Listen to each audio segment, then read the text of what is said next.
Pernah tak anda terfikir, apa kisah di sebalik sebaris nama?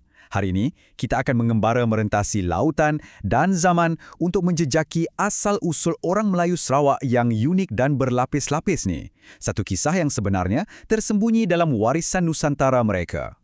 Jadi siapakah sebenarnya orang Melayu Sarawak? Kalau anda fikir jawapannya semudah satu tempat asal, bersiap sedialah. Kisah mereka ni bukan tentang satu titik di atas peta, tapi satu pengembaraan yang merentasi seluruh kepulauan. Ya, asal-usul mereka bukanlah satu garisan yang lurus, tapi macam satu jalinan yang sangat rumit. Ia adalah gabungan warisan dari seluruh Nusantara yang akhirnya membentuk satu identiti yang kaya dan sangat unik di bumi Kenyalang. Okey, mari kita mulakan perjalanan kita. Lapisan yang paling awal dalam kisah ni membawa kita ke Sumatera. Inilah dia, asas yang menjadi tapak kepada pembentukan masyarakat Melayu di Sarawak. Dalam lipatan sejarah lisan, ada satu nama yang selalu disebut sebagai perintis, Datuk Merpati Jepang. Legenda menceritakan beliaulah yang memimpin komuniti Melayu terawal di pesisir Sungai Sarawak dan meletakkan batu asas bagi sebuah legasi yang kekal hingga kini. Dan warisan beliau ni bukan sekadar cerita lama tau. Ia hidup sampai ke hari ni melalui gelaran nama. Pernah dengar kan gelaran Abang dan Dayang? Itulah dia penanda keturunan Datuk Merpati Jepang, satu salasilah yang kalau dijejaki sampai ke Empayar Agung Majapahit. Okey, itu dari Sumatera. Tapi warisan Sumatera ni hanyalah permulaan cerita. Sebuah lagi kuasa besar dari Nusantara mula membentuk identiti Melayu Sarawak, iaitu pengaruh dari Kesultanan Brunei. Kita kena ingat, untuk satu tempoh yang sangat lama, Sarawak adalah sebahagian daripada Kesultanan Brunei. Hubungan bersejarah ini tinggalkan kesan yang mendalam, terutamanya pada bahasa. Sebab itulah kalau kita dengar logat di Kuching dan Miri, bunyinya macam Melayu Brunei lah. Selain bahasa, pengarah Brunei juga membawa satu lagi gelaran unik, Awang. Gelaran ni asalnya dari Brunei, tapi yang menariknya, ia bukan untuk golongan bangsawan.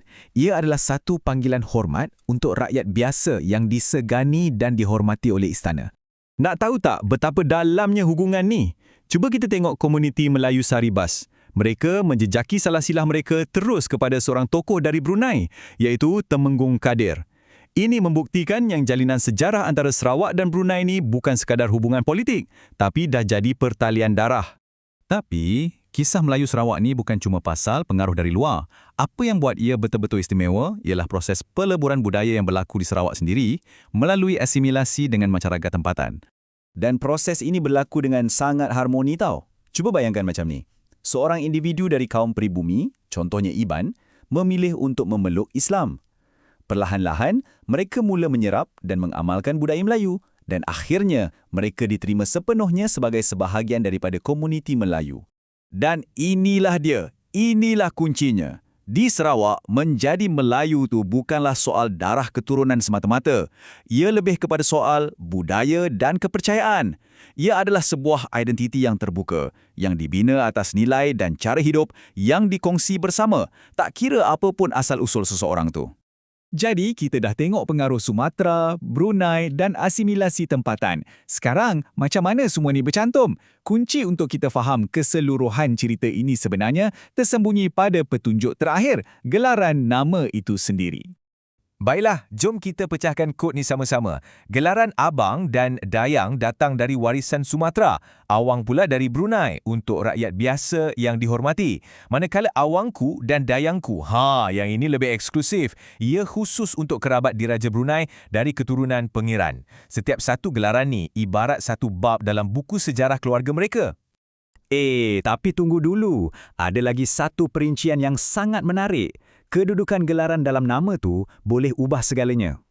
Kalau kita sebut Haji Awang Mustafa, Awang di situ adalah nama keluarga.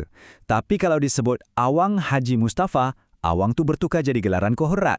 Nampak macam perbezaan kecil je kan? Tapi maknanya besar sangat. Jadi nampak tak? Gelaran-gelaran ini bukan sekadar nama. Anggaplah ia sebagai rekod salasilah yang hidup. Ia macam sebuah arsip pribadi yang dibawa ke mana-mana yang menceritakan kisah nenek moyang mereka dalam hanya satu atau dua patah perkataan.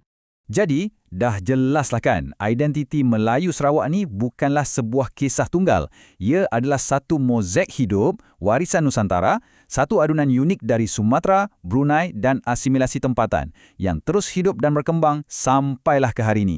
Jadi, Selepas ni, bila anda bertemu seseorang, cuba pandang nama mereka tu dengan cara yang berbeza. Ini membuat kita terfikir kan, agaknya berapa banyakkah sebenarnya kisah, sejarah dan pengembaraan yang tersimpan di sebalik sebaris nama.